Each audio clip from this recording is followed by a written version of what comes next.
14ই August 1947 Bharatvarsha স্বাধীনতা লাভের সেই দিন আগের রাত চোখের পাতে এক করতে পারেনি গোটা ভারতবর্ষ।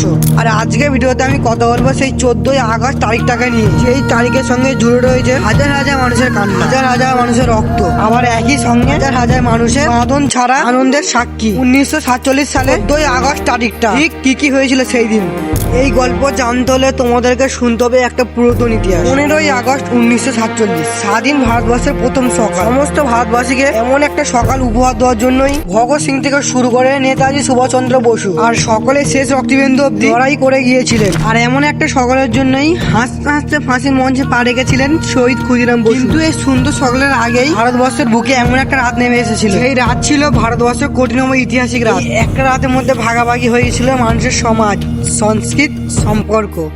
তখন 1947 সালের শুরুতেই ব্রিটেনের রাজত্ব করতে যে ক্লেমেন্ট এটলি সরকার, এই ক্লেমেন্ট এটলি ভেবেছিলেন এখনটা ভারতবর্ষই হয়তো দেশ ভাগ ছাড়াই শান্তিপূর্ণভাবে স্বাধীন হতে চাইবে। কিন্তু ততদিনে ভারতবর্ষে থাকা ব্রিটিশ শাসকরা ভারতবর্ষ মানুষের ওপরে ঝাঁ বীজ ছড়ানো ছড়িয়ে দিয়েছিল। আর এইদিকে গান্ধীজি ঘোষণা করে দিয়েছিলেন স্বাধীন ভারতবর্ষের প্রথম প্রধানমন্ত্রী হবেন জওহরলাল নেহেরু। তাই জিন্ন কখনোই নেহেরুর আন্ডারে কখনো থাকতে চান। এই 1947 সালে 2 জুন এই ক্লেমেন্ট এটলি নিজেই অল ইন্ডিয়ায় রেডিওর মাধ্যমে ঘোষণা করে দিলেন ব্রিটিশরা চেয়েছিল দেশ ভাগ ছাড়াই অখণ্ড ভারতবর্ষ হিসাবে ভারতবর্ষকে স্বাধীনতা দিতে। কিন্তু অখণ্ড ভারতবর্ষের নেতারা এই বিষয়টা চায়। তাই আমাদের কাছে দেশ ভাগ করা ছাড়া আর কোনো উপায় রইল না। ক্লেমেন্ট এটলি ঠিক এই ঘোষণাটা করার পরে জওহরলাল নেহেরু দেশবাসীর জন্য একটা ঘোষণা করেন। সেখানে তিনি বলেন ব্রিটিশ সরকার দেশের কিছু অংশকে আলাদা করে ভারতবর্ষকে স্বাধীনতা দিতে চাইল। আমরা তাদের কথা মেনে নিয়েছি, কিন্তু আমরা এই সিদ্ধান্তে খুশি নই। তবে আমাদের মনে হয় দেশের ভবিষ্যতের কথা চিন্তা করে এই সিদ্ধান্ত নেওয়াটাই জরুরি ছিল। এরপর 1947 সালে 18 জুলাই তারিখে স্বীকৃতি পেল ভারতীয় স্বতন্ত্র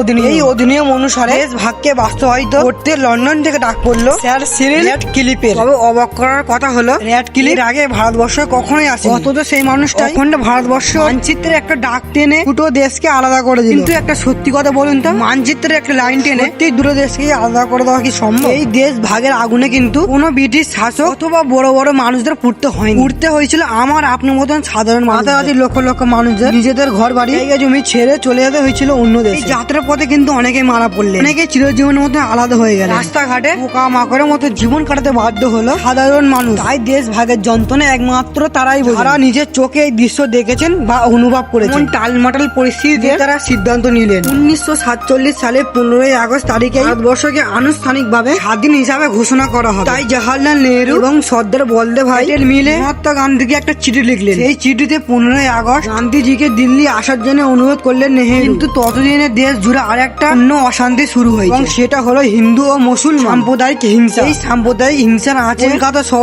বর্তমান বাংলাদেশের কিছু অংশ দাও দাও করে চলছে। এমন পরিস্থিতিতে গান্ধীজি কলকাতায় পরিস্থিতি ঠিক করার জন্য গান্ধীজি পদযাত্রাও করলেন। নেহেরুর পাঠানো চিঠিটা গান্ধীজি কলকাতায় বসে পড়লেন, জবাবে লিখলেন যখন দেশের বিভিন্ন জায়গায় হিন্দু ও মুসলিম সম্প্রদায়ের মানুষেরা একে অপরের প্ল্যান নেওয়ার জন্য ঝাঁপিয়ে পড়েছে, তখন এই পরিস্থিতিতে কি করে এই উৎসব পালন করব? আমি এখানেই থাকবো, দরকার হলে এই হিংসার বিরুদ্ধে আমরণ অনশন করব। জওহরলাল নেহেরু বুঝতে পারেন গান্ধীজির আশীর্বাদ ছাড়াই ভারতবর্ষের সবচেয়ে গুরুত্বপূর্ণ দিনটা সামলাতে হবে। কিন্তু এই জওহরলাল নেহেরুর বুকও কেঁপে উঠলো 14 আগস্টের বিকেলে। আচমকায় ফোন বেজে উঠলো নেহেরুর বাড়িতে। কিন্তু লাহোর থেকে সেই টেম্পো কল আর ফত নেহেরু জানতে পারলেন লাহোর থেকে মানুষের ওপর কেটে দেওয়া হয়েছে। লোকজন জল চেষ্টায় ছটপট করছে, বাচ্চা থেকে বুড়ো। আর এই জল চেষ্টায় বাড়ির বাইরে পা রাখছে, তাদেরকে বেছে বেছে মেরে ফেলছে লাহোরের নতুন প্রশাসন। এই সব কথা শুনতে শুনতে চোখে জল চলে এলো নেহেরু। কিছুক্ষণ পর ইন্দিরা গান্ধীকে বললেন যন্ত্রণা এত কষ্ট বুকে বেঁধে রেখে আমার পক্ষে 15 আগস্টে ভাষণ দেওয়া সম্ভব। নেহেরুর এমন মানসিক অবস্থা থেকে ওকে সবাই বোঝা ওটা ভারতবর্ষ এই স্বাধীনতা লাভে আশায় বুক বেঁধে রয়েছে। 14 আগস্ট 1947 রাত তখন 9টা। ঝমঝম করে বৃষ্টি শুরু হলো গোটা দিল্লি জুড়ে। তারই মধ্যে গোটা দেশ জুড়ে কয়েক হাজার মানুষ ভিড় জমাতে শুরু করলো দিল্লির রাজপথে। তারপরে চলে এলো সেই বুম্ব মুহূর্ত। রাত তখন 11:45। বক্তৃতা দিতে এলেন পণ্ডিত জওহরলাল নেহেরু। মাইকের কাছে মুখটা নিয়ে এসে তিনি বললেন at the stroke of the midnight hour ওই in the all sleep India will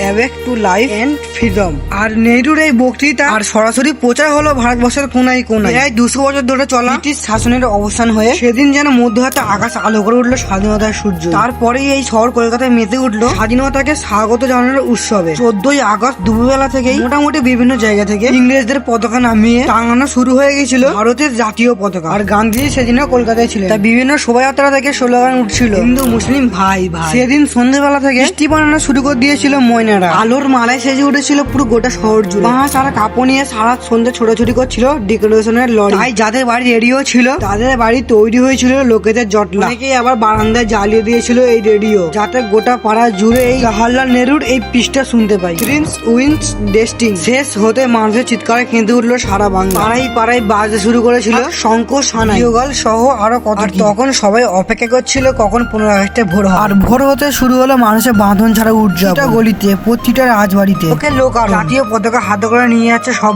ক্ষণে জাতীয় সঙ্গীত উঠছে, নেতাজি সহ অন্যান্য দেশ নায়কের নাম। শহর থেকে ভেসে আসতেছে দেশ সঙ্গীতের গান। সেই দিনকে মসজিদ থেকে বিতরণ করা হচ্ছিল মিষ্টি আর বিভিন্ন মন্দিরে সেদিনকে আয়োজন করা হয়েছিল খিচুড়ি। আসলে এমন নিখুঁত আনন্দের দৃশ্য নিজে চোখে না দেখলে বিশ্বাস করা কঠিন। তবে এই বছর দেখতে দেখতে 77তম স্বাধীনতা লাভের 78 বছর পেরিয়ে স্বাধীনতা দিবস পালিত হবে সারা দেশ জুড়ে। যারা নিজের চোখে দেখেছেন তারা হচ্ছে সত্যি ভাগ্যবান মানুষ। 1947 সালের স্বাধীনতা দিবস, যতবার স্বাধীনতা দিবস আসে একটা মানুষকে মিস করি, এবং সেটা হলো নেতাজি সুভাষচন্দ্র বসু। সকলকে স্বাধীনতা দিবসের অনেক শুভেচ্ছা। জয় হিন্দ, বন্দে মাতরম।